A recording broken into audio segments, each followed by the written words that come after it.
Për halin apo dilemën më të vogël, ChatGPT ka zëvendësuar shumë motor kërkimi në vitet e fundit.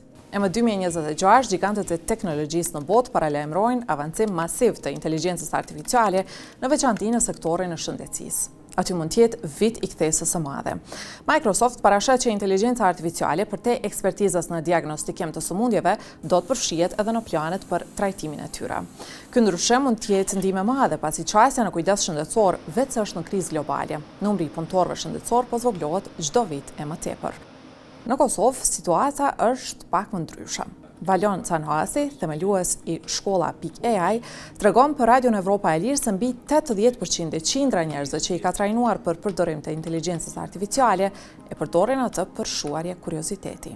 Numër shumë i vogël e shfrytëzojnë kapacitetin dhe potencialin që inteligjenca artificiale ta ofron, sidomos këto versionet me pagesë. Por sipas Universitetit të Harvardit në Shtetet e Bashkuara, 2026 është viti kur duhet të fokusohemi si ta nxjerrim më të mirën prej inteligjencës artificiale, pasi duket se po lind një aleancë e re në mes të teknologjisë dhe njerëzve. Ekspertët besojnë se ndër profesionet më të rëndësishme në të ardhmen do të jetë ai i vërtetuesit të punës që prodhon kjo lloj teknologjie. Te inteligjenca artificiale, interfejsi apo ndërfaqja e ndërtuar për aplikacionet është e ngjashme me ato të Viber dhe WhatsApp që ne e përdorim çdo ditë.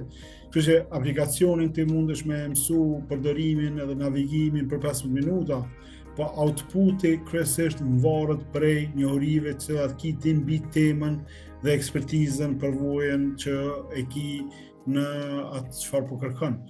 Canhasi e ka një këshill. Okej, me i leju fëmijën me përdor inteligjencën artificiale edhe me mësu, edhe me përdor, me proponu dhona, po njëkohësisht duhet me investu në eksperjenca, pra në vizita të muzeve, kinemave, teatrave, sepse ajo është çështje ushqen njohurinë e përgjithshme, edhe leximi i librave, ndëgjimi i podcastave. Këtë vit pritet po ashtu që përveç ofrimit të përgjigjeve në shumë pyetje dhe shkrimit të raporteve, inteligjenca artificiale do të jetë e përfshirë në zbulime në fushat e fizikës, kimisë dhe biologjisë. Sa i përket zhvillimit të softwareve, ekspertët paralajmërojnë që inteligjenca artificiale nuk do të mjaftohet vetëm me kuptim të kodeve, por do të bëjë sugjerime më të mençura dhe do t'i vërejë më herët shumë gabime. Canhasi pret shtrirje më të madhe të inteligjencës artificiale edhe në Kosovë dhe rikujton që mësimi i vazhdueshëm është i domosdoshëm.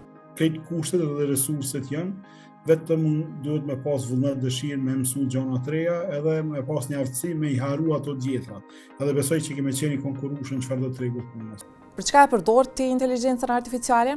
Na tregon në hapësirën për komente.